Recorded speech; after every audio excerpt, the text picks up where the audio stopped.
Tem como criar os filhos sem absolutamente nenhuma regra?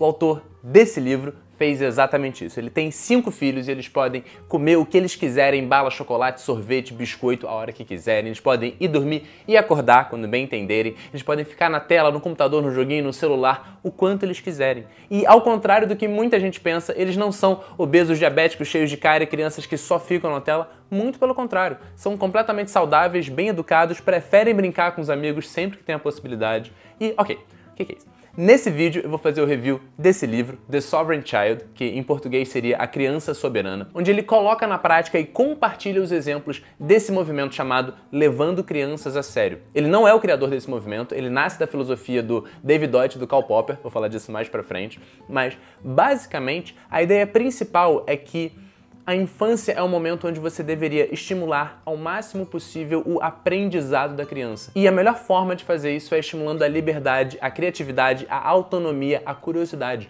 o processo de descoberta que vem de dentro. E que as regras são uma proposta de solução que basicamente aumentam o preço do comportamento não desejado, ao passo que levar as crianças a sério basicamente diminui o custo do aprendizado que vem de dentro. E levar as crianças a sério não é negligência, não é deixar a criança fazer o que ela quiser. É simplesmente levar em consideração o desejo da criança na solução de cada problema que aparece. Por exemplo, um dia a filhinha dele estava desenhando, ela resolveu levantar e começar a desenhar na parede.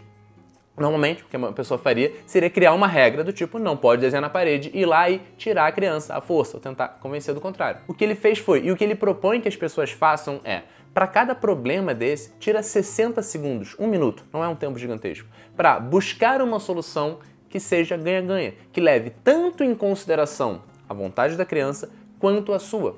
Ou seja, nesse caso, se coloca no lugar da criança. Realmente, se você está desenhando num papel, desenhar na parede é muito mais sedutor. A parede está na vertical, ela é praticamente infinita, tem outra textura, é muito diferente. Então, levar a criança a sério é entender esse desejo dela de explorar esse novo universo que ela não conhece.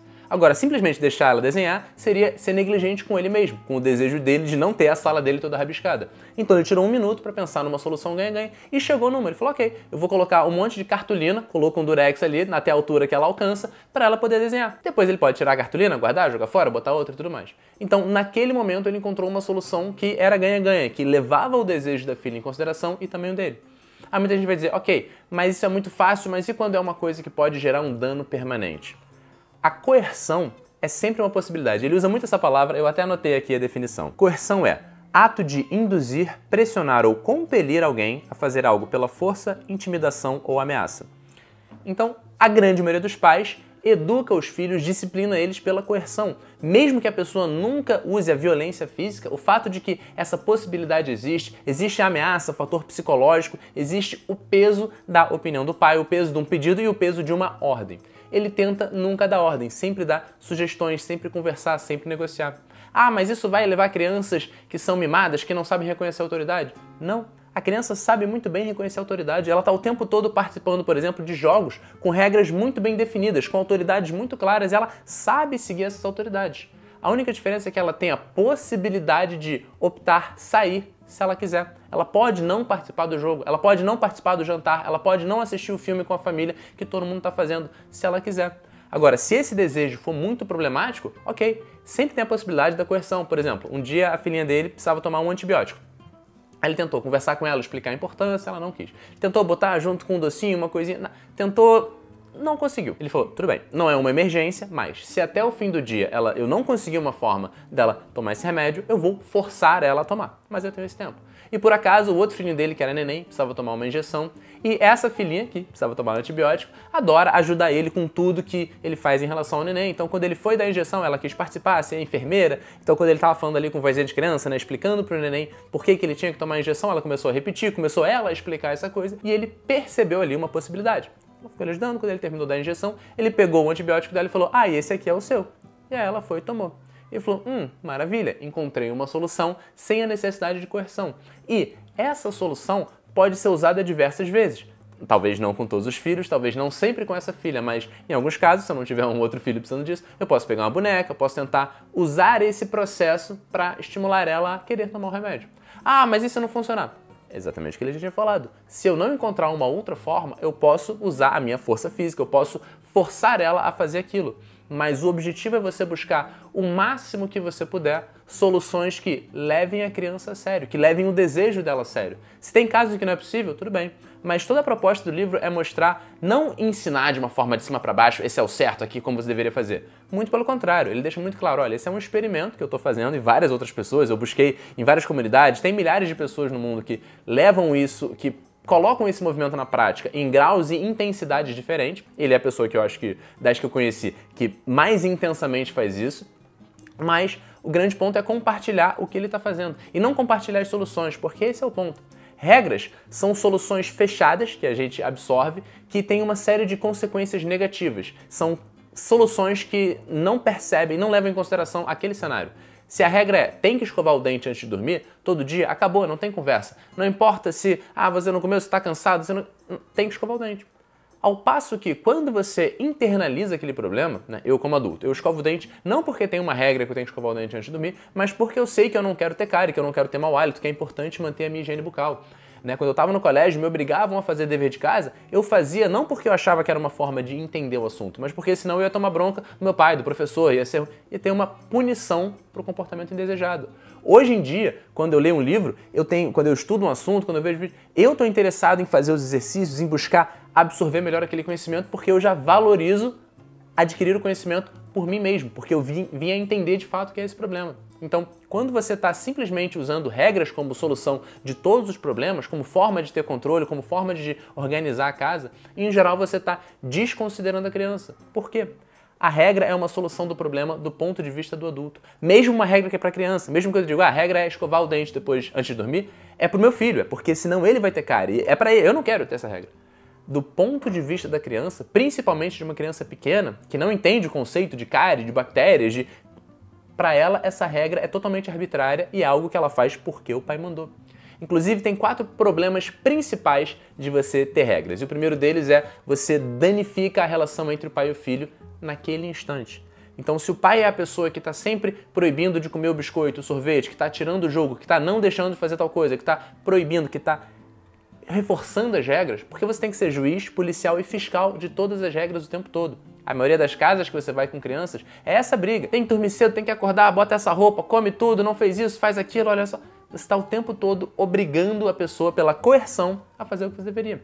Quando você não tem essas regras, muitas coisas mudam. E o grande ponto do livro é, a maioria das pessoas pelo menos tem ilusões, tipo, nossa, então essa casa é totalmente desgovernada, a criança faz o que elas quiserem, você não consegue fazer nada. Ele diz, não, muito pelo contrário. Primeiro, repetindo, levar as crianças a sério não é negligência, não é mimar, não é fazer tudo o que ela quer a despeito de você. É simplesmente buscar soluções que levem em consideração o desejo das crianças. E no geral ele diz que no longo prazo ele tem muito menos trabalho que a média das pessoas. Existem casos pontuais em que você pode sim ter mais trabalho, até encontrar um jeito. Por exemplo, esse dia que a filhinha dele não quis tomar o remédio. Qualquer outra pessoa poderia falar, vai tomar, não tem jeito, ainda força e resolver o problema. Ela pode chorar, pode ficar chateada, pode haver um ressentimento ali, mas o problema, tomar o remédio, foi resolvido, gerando uma série de outros problemas. O que ele propôs é, ok, eu fiquei um tempo, naquele momento eu tentei, eu gastei um tempo ali e não consegui. Mais pra frente eu encontrei uma solução em que ela tomou, sem ter esses custos, esses pontos negativos, do ressentimento, da criança ter sido forçada a fazer algo, de você danificar a relação. Naquele momento ela perde a confiança na pessoa. Ele diz, olha, meus filhos mostram tudo que eles estão vendo pra mim, eles compartilham, eles não têm nenhum problema com isso, porque eu nunca fui a pessoa que proibiu, que puniu, que tirou o que ele queria. No momento em que a criança quer comer o biscoito, quer tomar o sorvete, quer jogar o joguinho e o pai não deixa, naquele instante existe um rompimento na confiança da relação. Naquele momento. Não é 0 ou 1, não é tudo ou nada. Não quer dizer que você fez isso uma vez, então agora a criança não confia mais em você. Não, mas ao longo de toda a infância, você vai ter milhares de interações assim. E quanto mais você tem momentos, interações no quais você está sendo o adversário, você é o obstáculo, você é o que tira o que a criança quer do ponto de vista dela, mesmo que para você é com a melhor das intenções, é pro bem dela. Enquanto ela ainda não entende isso, enquanto ela ainda não entende qual é o problema de verdade, você está naquele momento criando um distanciamento. Por isso que é muito comum filmes, livros, história, nos quais as crianças têm uma vida paralela que os pais não podem saber. Isso é tão normal, porque, poxa, se o pai souber, ele não vai deixar, ele vai brigar, ele vai ser o problema. Então, um dos problemas de você estar sempre tendo uma série de regras e sendo a pessoa que cumpre, que fiscaliza e etc, etc, além do cansaço, é você danificar a relação entre pai e filho, você romper a confiança naquele instante em relação àquele assunto, pelo menos. Um segundo problema é na relação da criança com ela mesma, na sua autoconfiança. Se eu, como adulto, for no sinal vermelho e recebo uma multa, eu entendo que essa multa é uma punição por um comportamento específico que eu tive. Esse comportamento é ruim. Não quer dizer que eu sou uma má pessoa, nada disso. Quando a criança é punida por não escovar o dente, por querer comer o sorvete, por querer jogar, pelo que quer que seja, ela não tem esse discernimento. Na grande maioria das vezes, o que ela entende, de uma forma obviamente não racional, não é linear e consciente assim, mas o entendimento que fica é: eu quero tomar um sorvete, meu pai está dizendo que não pode. Eu estou desejando algo que é errado. Eu estou tendo um desejo que não deveria existir. Eu estou fazendo algo ruim. Eu sou uma pessoa ruim. Isso danifica, isso ataca a autoconfiança da criança. Mais uma vez, não é tudo ou nada. Não é simplesmente isso aconteceu uma vez e a criança ficou com autoconfiança minada. Mas, ao longo de muitas repetições, isso é um padrão que vai se colocando. A pessoa não tem ainda o discernimento de entender a diferença entre um comportamento errado, poxa, eu não escovei o dente, papai queria que eu escovasse o dente, para eu não ter cárie. Não quer dizer que eu sou uma pessoa ruim porque eu não escovei o dente. Com o tempo isso pode acontecer, mas esse é um dos problemas de você criar esse hábito. O terceiro deles é uma confusão em relação a qual é o problema. Assim como no caso do dever de casa. Eu fazia o dever de casa por muito tempo porque eu entendia que o professor ia brigar, porque meu pai, o que seja. Eu não tinha entendido que aquilo resolvia um problema, que para absorver o conhecimento eu tinha que praticar, exercitar, e essa era uma forma boa de testar se eu tinha aprendido ou não. Eu simplesmente fazia porque me mandavam. Então, para a maioria das crianças, quando você está obrigando ela a fazer alguma coisa, ela não entende que ela faz aquilo pelo motivo que você explica. Mesmo quando você força ela a repetir, ela consegue, como um papagaio, dizer de volta o que o adulto falou, basicamente para ele parar de encher o saco dela. Mas ela não absorve, ela não realmente aprende o motivo real daquilo. Ele dá o exemplo dos filhos dele. Quando as crianças brigam, a maioria dos adultos exige um protocolo. Ah, vocês dois brigaram. Fulano, vem aqui e pede desculpa. Pediu desculpa. Você diz que aceitou. Aceitou. Ok, agora o problema está resolvido e vocês podem brincar. Só que nada foi resolvido. A criança uma está ressentida com a outra, ela não quer brincar mais, ela ainda está chateada, ela ainda está magoada e nada mudou. Você simplesmente ordenou um protocolo que ela executou sem entender por quê. Quando você tira a obrigatoriedade de fazer isso, a criança pode viver o problema. E pode ser que por muito tempo ela não encontre uma solução perfeita. Ela tentou ali, ela não aprendeu ainda a pedir desculpa de forma genuína. Isso leva um tempo. O que ele diz é que é muito interessante e é possível você fazer isso, é melhor que isso aconteça na infância, enquanto você como pai está lá para proteger, para auxiliar, quando ela quiser. E essa é a diferença. Você não chega e diz, olha, se você fizesse isso seria melhor. Você espera ela pedir, ela perguntar, ela fala, poxa, pai, aconteceu tal coisa.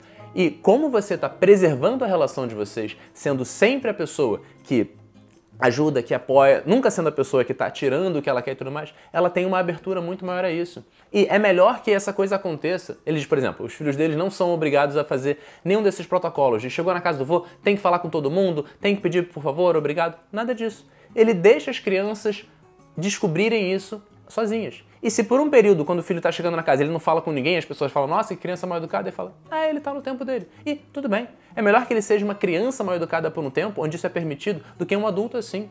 Se for importante cumprimentar as pessoas, ele vai aprender por si só. Em algum momento ele vai perceber que o tio ficou chateado, que alguém não gostou, que gerou alguma coisa. Ele observa como os pais falam com todo mundo. E ele diz, no caso dele, ele tem 5 filhos, todos eles são muito educados, eles sabem pedir por favor, obrigado, eles falam com as pessoas, eles são extremamente considerados com os outros, porque eles aprenderam por si só o valor disso de fato, não simplesmente porque o pai falou, sempre que você receber um presente, fala obrigado. Várias vezes eles receberam um presente e não falaram nada. E depois de um tempo eles perceberam, depois de várias repetições, eles perceberam alguma coisa. Ou o pai comentou. Você pode, como pai, fazer sugestões, trazer a atenção da criança a alguma coisa. Poxa, você percebeu como depois que você recebeu o presente, você não falou nada? Poxa, quando você falou ele gostou tanto, será que você não quer?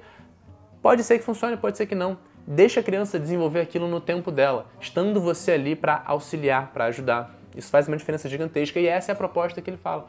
O quarto problema, dos 4 de você estar sempre colocando regras, é uma confusão em relação a quem resolve o problema. Então o terceiro é uma confusão em relação a qual é o problema. O problema deixa de ser eu tenho que fazer o dever de casa porque eu quero aprender, e sim porque o professor está mandando, meu pai está mandando, o fulano está mandando. Ao passo que o quarto problema é uma confusão em relação a quem resolve o problema. Se você observar qualquer quarto que tem um monte de criança brincando, quando elas sabem que tem um adulto presente, quando elas acham que elas estão sozinhas, a forma que elas vão resolver o problema muda imediatamente. Se tem um adulto ali, a grande maioria das crianças é adestrada a chama o adulto, é o adulto que resolve. Pai, fulano me bateu, mãe, ele fez o tempo todo. E por mais que o adulto deveria estar sim presente para auxiliar quando a criança quer, O que ele busca é estimular a autonomia da criança. Então, se ela precisar da ajuda do pai para resolver, ele vai estar lá, ele vai buscar ajudar o máximo possível. Mas, na grande maioria dos casos, os filhos dele, comparado com as outras crianças, conseguem e buscam resolver as coisas sozinho. As crianças gostam de ter autonomia. Ele fala, o único momento que ele usa da coerção, que ele fisicamente impede o filho de fazer algo, é quando eles estão brigando. Em geral, quando o filho mais velho está batendo no mais novo. E ainda assim ele fala, é muito importante, eu faço um esforço muito grande para não buscar me intrometer para resolver o problema. Eu simplesmente me coloco no meio fisicamente, afasto eles para impedir que a violência física aconteça. Depois disso, se eles quiserem a minha ajuda, eu dou. Mas ele está ali só para impedir, ele tenta nem fazer nenhuma expressão com a cara no sentido de brigar com... Porque o normal é a gente dar bronca no que tá batendo e tentar acolher o que tá apanhando. Ele diz, muitas vezes é até o contrário. Para uma criança, se ela tá batendo, uma criança de 2, 3, 4 anos, se ela tá batendo no outro, ela não tem uma forma melhor de resolver aquele problema. Ela tá extremamente estressada, ela está extremamente tensa. Então ele diz, muitas vezes, o que tá batendo precisa de mais acolhimento do que o outro. Então, independente disso, ele vai tentar simplesmente, de forma mais neutra possível, separar a briga. Se eles quiserem a ajuda deles para solucionar um problema, ele vai colocar. Se eles quiserem ser acolhidos, ele vai acolher os dois. Mesmo que não seja filho, que seja um amigo, não importa. Ele vai tentar acolher, ele vai tentar simplesmente impedir que aquilo aconteça e que eles encontrem uma solução. Se eles não estiverem encontrando, ele pode sim ajudar. Poxa, eles estão brigando por um brinquedo, vou trazer um outro brinquedo aqui para todo mundo ter o seu. E muitas vezes, ao longo do livro, ele fala, tem 2 aliados muito fortes que você tem para levar crianças a sério. Um deles é a sua criatividade, em pensar soluções para cada problema em particular que aparece, e o segundo é a abundância. Não é a abundância no sentido, nossa, você é milionário, você compra 15 computadores para cada um. Não, não, não. Mas, por exemplo, ele fala, eu tenho em casa uma estante, um armário, com um monte de brinquedinho barato, simples. Simplesmente porque às vezes chega alguém que dá um presente para um, para evitar a briga, eu tenho um presente para o outro também, porque eles respeitam muito a propriedade privada. Se o filho receber um brinquedo, ele é dele, ele não precisa compartilhar se ele não quiser. Ele pode fazer o que ele quiser com aquele brinquedo. Se tiver algum problema em qualquer cenário, em qualquer situação, ele vai pensar numa solução para aquilo. Em algum momento eu fiquei incomodado com isso. Eu falei, nossa, é tipicamente coisa de americano, né? Você tem que comprar mais e tudo. A abundância não é assim, a pessoa não pode aprender isso. Ela vai ficar com essa ideia errada de que tem sempre um brinquedo a mais para chegar, que tem sempre mais comida, que tem sempre coisa disponível. E se não fosse assim? E depois eu refleti sinceramente, falei, cara, muitos cursos, livros, histórias que eu vejo me fala da importância da gente desaprender coisas que a gente aprendeu, se livrar de crenças limitantes e coisas assim. E muito do que eu vejo é que a verdade é que o estado mental da abundância, ele em geral tá lá quando você acredita nele. Se você quiser ver a escassez, você vai ver também. Então talvez essas crianças crescerem num ambiente no qual a abundância é sempre uma possibilidade de solução de problema, de que para todo problema existe sim buscar talvez numa abundância de 2 bonecos, se não tiver, vai ter outras soluções. Mas eu falei, cara, talvez eles estejam aprendendo certo e eu que aprendi errado. E eu tô me incomodando com isso, de ver essa criança assim. Às vezes tem sim sempre uma possibilidade de solução por meio da abundância da criatividade e eu que aprendi errado, eu que fui criado num ambiente diferente. Não sei, mas me fez refletir. Eu falei, será que eu tô certo mesmo em achar que é um problema que essa criança vai ficar mimada? A verdade é que mimada é uma pessoa que não sabe lidar com a frustração de um desejo não atendido. E isso acontece muito mais na criação tradicional do que não. A grande maioria dos pais, quando vê que o filho está frustrado, não conseguindo algo, não consegue resolver o problema, ele vai lá e ele resolve o problema. Ele impõe uma regra, não pode bater no irmão. Isso é uma regra para resolver um problema das crianças. Agora, quando você não tem isso, quando você busca estimular ao máximo a liberdade e a autonomia das crianças, você busca deixar eles viverem o problema o quanto eles tiverem, com alguns limites, não vai ter agressão física, mas dentro disso a criança vai ficar lá. Ela vai viver a frustração dela e ela vai pedir ajuda do pai e você vai estar lá para dar ajuda. Não é negligência, não é deixar a criança fazer o que ela quiser.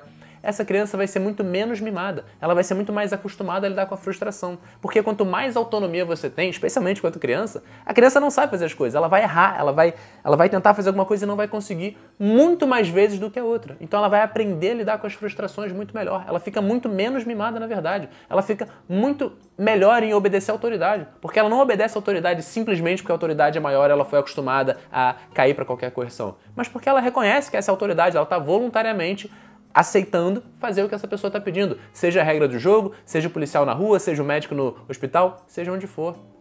Então, a proposta desse movimento, para mim, é muito interessante porque, primeiro, você pode adotar ele o quanto você quiser, inclusive nada. Você pode ir experimentando na intensidade em alguns ambientes. Se você tem uma família tradicional e você simplesmente tira todas as regras do nada, talvez seja um problema. Mas você pode ir testando em alguns momentos. Tem um exemplo que ele dá que é tão leve que eu acho interessantíssimo. Ele fala que um filhinho dele, quando ele era neném, sempre que ele ia trocar a fralda, o filho chorava muito, reclamava, claramente não gostava de ficar restringido, ficar ali. Ele falou, poxa, levar a criança a sério seria tentar levar os objetivos dele em consideração, mesmo que seja um neném que nem saiba falar. Ele foi tentando algumas coisas. Ele tentou pegar um brinquedinho para distrair a criança, não funcionou. Ele tentou ninar ele, balançar e trocar a fralda, também não funcionou, logística. Ele foi tentando, por tentativa e erro, várias coisas, até que ele descobriu que se ele colocasse o menino em pé, ele conseguia ficar em pé, ele trocava a fralda e ele não se incomodava em nada, pelo contrário, ele adorava esse processo.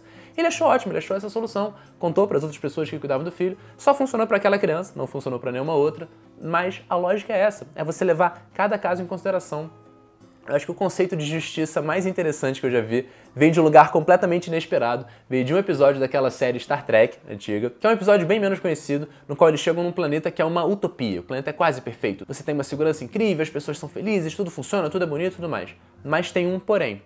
Qualquer transgressão nesse planeta é punida com a pena máxima, mesmo que seja sem querer. Então um dos tripulantes, quando tá brincando, acaba pisando numa flor sem querer, e nesse planeta é pena de morte. E ele diz essa frase que tem um conceito de justiça para mim muito maior e muito mais abrangente, que é: não se pode haver justiça enquanto as leis forem absolutas. Ou seja, cada caso é um caso, a gente tem que levar em consideração aquele cenário. Poxa, o assassinato é um problema. Sim, mas essa pessoa matou em legítima defesa. Veja esse caso, olha o que aconteceu. Ah, então aqui é um pouco diferente. E é isso que toda criança quer. Cada caso em que a criança não é levada a sério, em que os desejos dela são minados simplesmente porque você, como adulto, tem o poder de usar sua coerção, de impor sua vontade à força, isso é um momento no qual você está gerando vários desses problemas. A relação entre o adulto e a criança fica danificada, a criança começa a diminuir sua autoestima, ela fica confusa em relação ao problema, em relação a quem resolve o problema.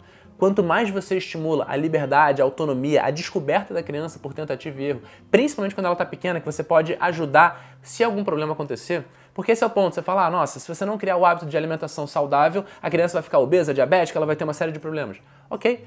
Você delimita um instante. Ó, até aqui a gente pode ir. Então eu vou tentar solucionar esse problema de outras formas, levando a criança a sério, levando os desejos dela até tal ponto. Se eu perceber que ela está ficando obesa, que ela está se encaminhando para algo não saudável, eu vou agir, eu vou tomar uma outra decisão, mas sempre buscando um caminho que seja o máximo possível permitindo a autonomia, a descoberta, a liberdade e coisas assim. E tem uma série de ganhos. Ele fala, por exemplo, os filhos dele nunca brigaram por doce, por bala. Eles não exageram nisso. A maioria das crianças que cresce com essa escassez, com essa limitação, com essas comidas sendo fiscalizadas, se ela tem a liberdade, ela vai compensar, ela vai extravasar, ela vai exagerar. As crianças que crescem numa casa sempre tendo acesso a doce, a bala, sem nunca ter ninguém tirando deles, ele fala, olha, tem um armário cheio de pirulito de bala, minha filha às vezes vai, abre 3, lame um pouquinho, deixa de lado, lame. E é isso, é um desperdício, tudo bem, tem uma questão financeira, mas é muito pouco, em geral são coisas baratas. O fato é que, como essas crianças nunca viveram a escassez disso, elas não têm esse impulso por comer desesperadamente. Elas comem um pouquinho, depois o pai chama para almoçar, elas vão e elas comem. E esse é o grande ponto. Ah, mas e se... Sim. E se virasse um problema? E se a criança só comesse... Ok.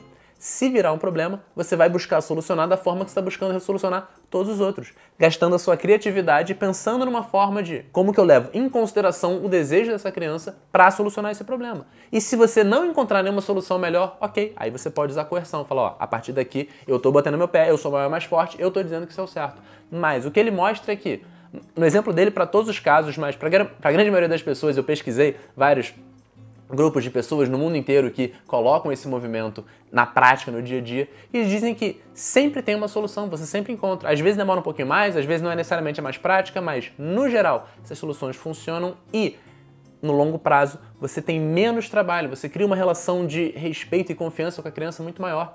E a criança te ouve. É que nem na relação tradicional, né? A maioria das crianças, com a avó, ela tem uma dinâmica diferente. Na casa da vovó pode tudo, né? Toma Coca-Cola no café da manhã, pode dormir até tarde, pode isso, pode aquilo.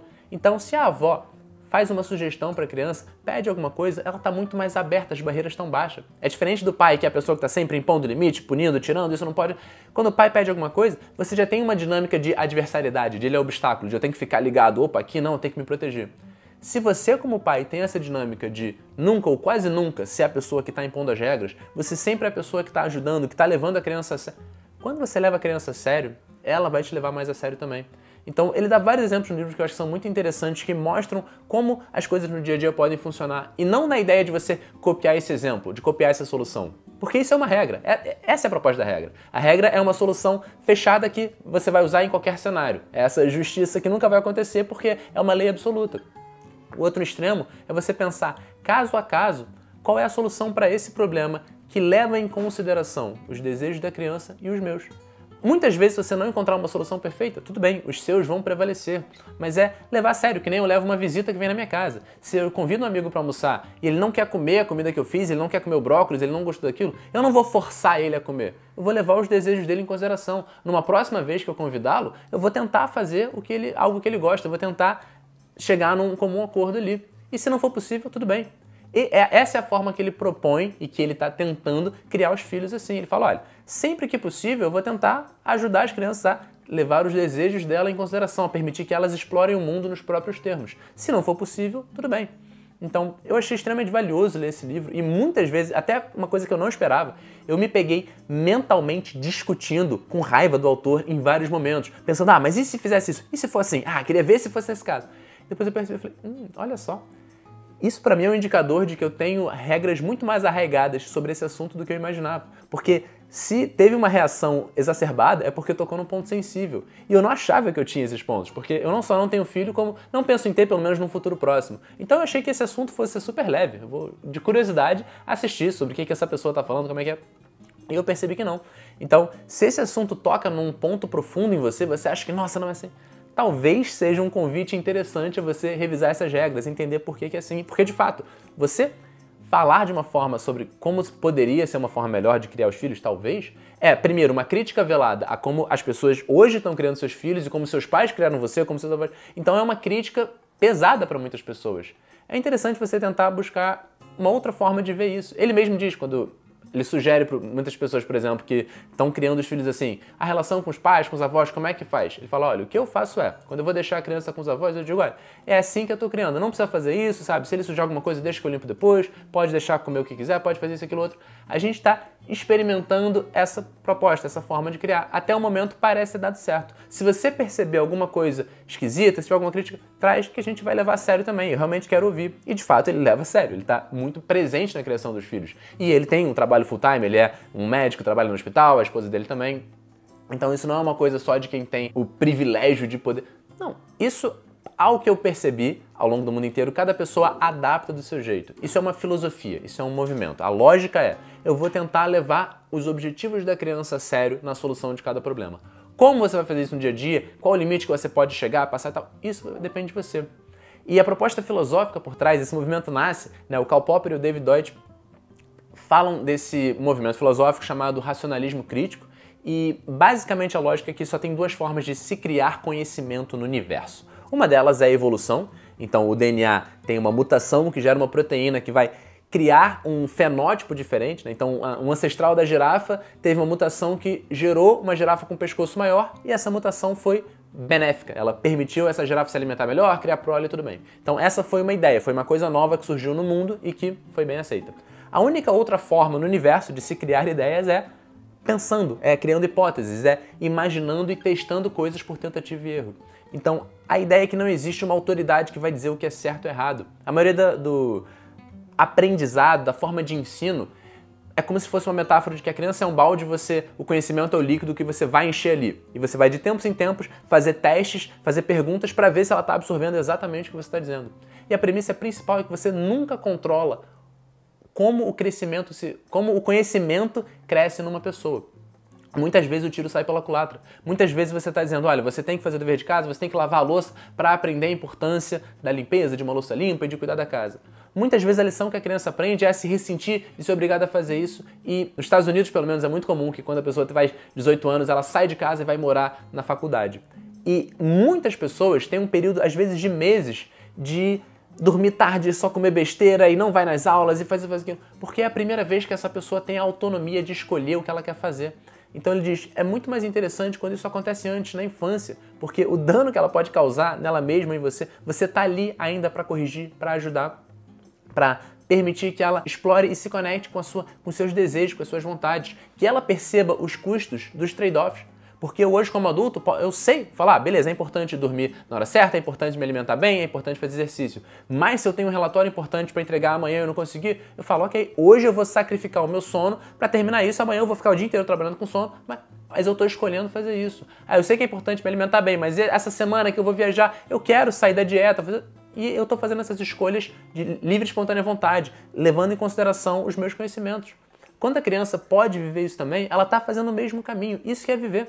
E mais uma vez, se a criança está indo dormir tarde todo dia, está ficando sempre com sono, se passar de um limite, você pode sim e deve intervir. E você pode intervir de várias formas ao longo do caminho. Mas é importante você dar espaço para ela viver, inclusive, esses pequenos problemas. Poxa, ela foi dormir tarde porque ela quis ficar vendo desenho a noite inteira e agora ela está com sono e tem essa atividade que ela quer fazer e não está funcionando muito bem. E você pode ali ir ajudar e auxiliar e falar, poxa, tá vendo? Aconteceu isso, vamos tentar de novo. E leva-se um tempo para os aprendizados serem absorvidos. Então, um grande ponto é que o período da infância talvez seria o melhor período para você passar por isso. Para você passar por um período indo dormir tarde e sofrendo com sono e você talvez não se alimentar tão bem. Tudo com limite. Não é criar o hábito, não é, nossa, isso vai gerar danos, que você vai perder neurônio. Não vai chegar no limite. E você trabalhar a sua criatividade para ir solucionando os problemas conforme você vê. Então, se para você dormir 3 dias seguidos fora do horário é o problema, beleza, então a gente não pode chegar em 3 dias. Como que eu posso fazer a experiência de dormir ficar interessante? O que eu posso fazer para estimular isso? Como é que eu posso levar os desejos da criança em consideração e os meus também? Levar ela a sério e a mim. Usa a sua criatividade, vê as ferramentas que você tem ao seu redor, busca as comunidades, vê outras soluções que tem, mas a proposta é essa. Mais uma vez, você pode fazer como você quiser, sempre, ele não está sugerindo que ninguém faça nada, ele está apenas compartilhando os exemplos e a filosofia por trás desse movimento. Então, esse vídeo de forma nenhuma substitui a leitura do livro, eu recomendo bastante que você leia The Sovereign Child. Só tem em inglês por enquanto, se você fala inglês. Tem um podcast também que tem uma entrevista que foi onde eu conheci esse autor, que eu vou deixar linkado aqui embaixo para quem tiver interesse. E no mais, se você ficou com alguma pergunta, se você quer que eu aprofunde nesse assunto, coloca aqui nos comentários, vai ser um prazer. Eu espero que tenha sido útil para você e eu te vejo no próximo vídeo.